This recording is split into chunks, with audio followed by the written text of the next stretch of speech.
കേട്ടോ. ഹലോ, ഇന്ന് സെറ്റ് എക്സാമിന് വേണ്ടി തയ്യാറെടുക്കുന്ന എല്ലാവരും സഡനായിട്ട് പെട്ടെന്ന് നമുക്ക് നമ്മൾ എന്തായാലും നോക്കിയിരിക്കേണ്ട കുറച്ച് ഏരിയാസാണ് ഇവിടെ പറഞ്ഞു തരുന്നത്. ആദ്യം തന്നെ പിയാഷേൻ്റെ കോഗ്നിറ്റീവ് ഡെവലപ്മെൻറ്റിനെ കുറിച്ചിട്ടാണ് പറയുന്നത്.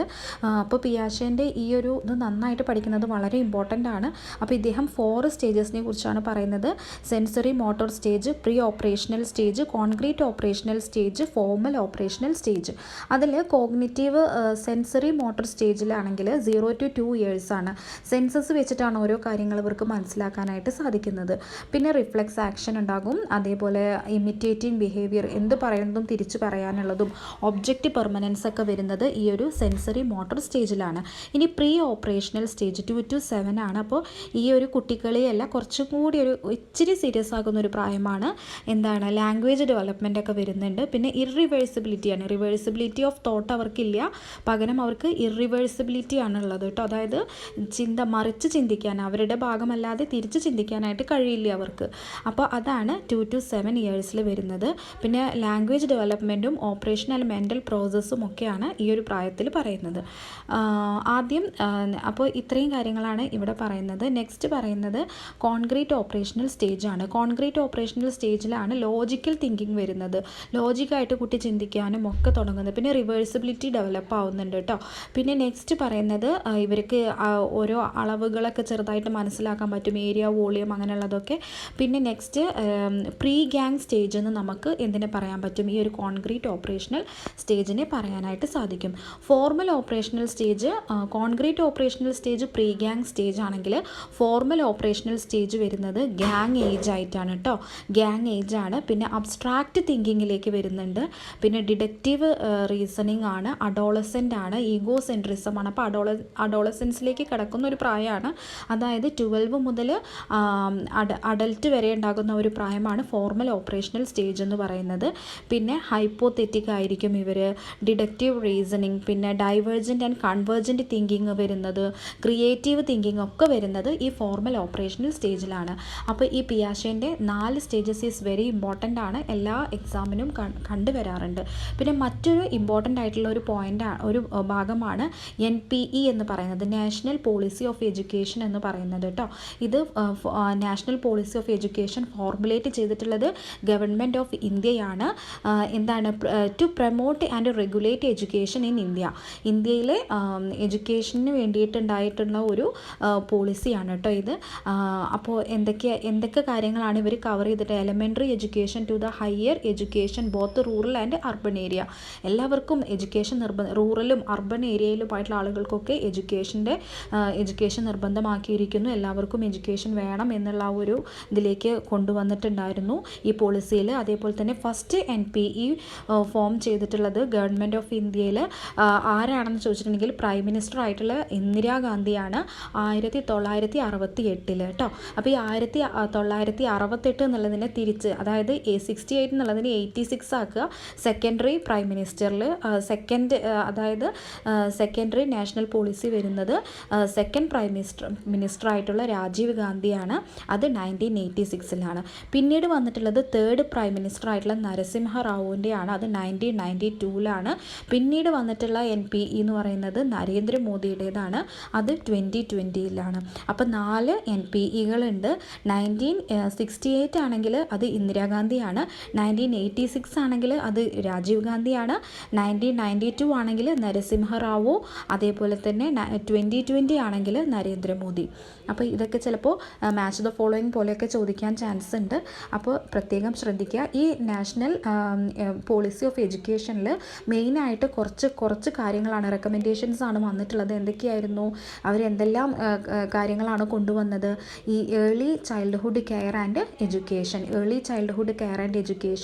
Elementary education, non formal education and operation black board.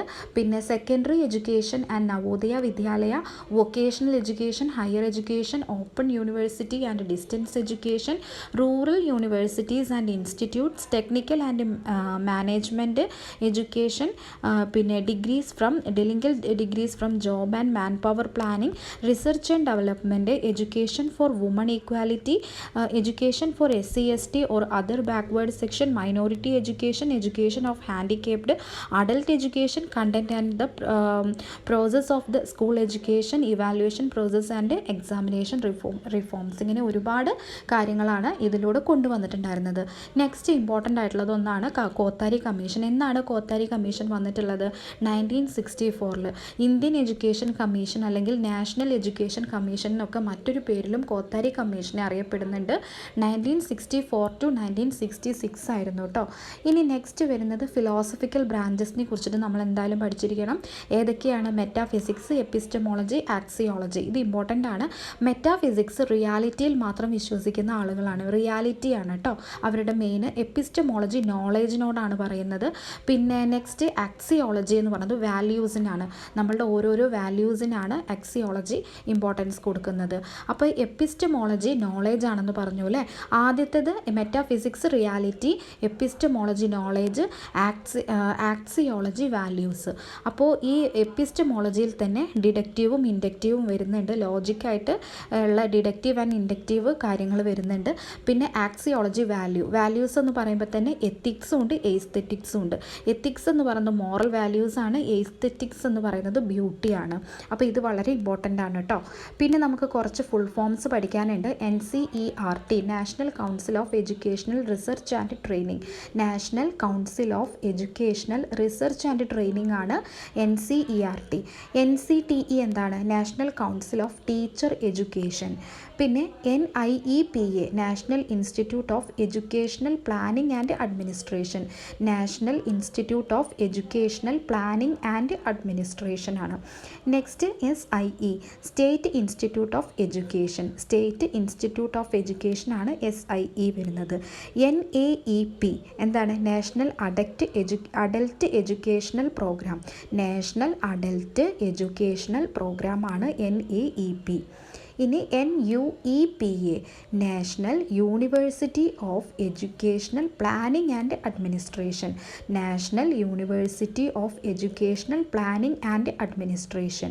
Okay, ഇനി നമുക്ക് കുറച്ച് കമ്മീഷൻസ് പഠിക്കാനുണ്ട്.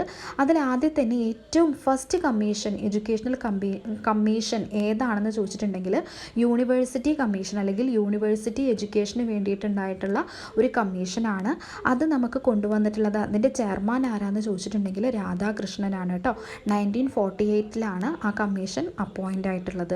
അപ്പോൾ 1948 രാധാകൃഷ്ണനാണ് ഫസ്റ്റ് കമ്മീഷനായിട്ടുണ്ടായിരുന്ന യൂണിവേഴ്സിറ്റി കമ്മീഷൻ കൊണ്ടുവന്നിട്ടുള്ളത്. അപ്പോൾ അത് ഇമ്പോർട്ടൻ്റ് ആണ്. രാധാകൃഷ്ണൻ കമ്മീഷൻ വളരെ ഇമ്പോർട്ടൻ്റ് ആണ്. ഇനി നെക്സ്റ്റ് സെക്കൻഡ് കമ്മീഷൻ എന്ന് പറയുന്നത് സെക്കൻഡറി കമ്മീഷനാണ്. അത് കൊണ്ടുവന്നിട്ടുള്ളത് ഡോക്ടർ ലക്ഷ്മൺ സ്വാമി മുതലിയാറാണ് 1952. നെക്സ്റ്റ് കമ്മീഷൻ എന്ന് പറയുന്നത് 1952 കൊണ്ടുവന്നിട്ടുള്ളത്. ഡോക്ടർ ലക്ഷ്മണ സ്വാമി മുതലിയാറാണ് സെക്കൻഡറി കമ്മീഷൻ. അതായത് സെക്കൻഡറി കമ്മീഷന് വേണ്ടിയിട്ട് +1 +2 പോലുള്ള നമ്മൾ ഹൈസ്കൂൾ മുതൽ +1 +2 വരെയുള്ള എഡ്യൂക്കേഷൻ്റെ ഓരോ റെക്കമെൻഡേഷൻസ് ആണ് ഇതിൽ കൊണ്ടുവന്നിട്ടുള്ളത്.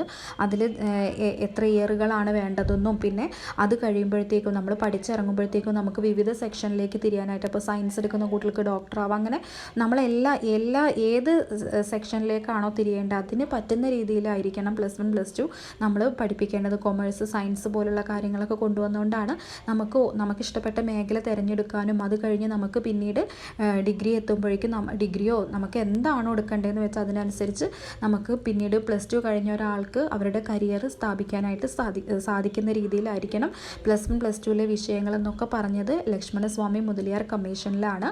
അപ്പോൾ അത് 1952 സെക്കൻഡറി കമ്മീഷൻ എന്നാണ് പറയുന്നത്. നെക്സ്റ്റ് പറയുന്നത് 1958 ഗവൺമെൻറ് എസ്റ്റാബ്ലിഷ് ചെയ്തിട്ടുണ്ടായിരുന്നു national committee for woman education.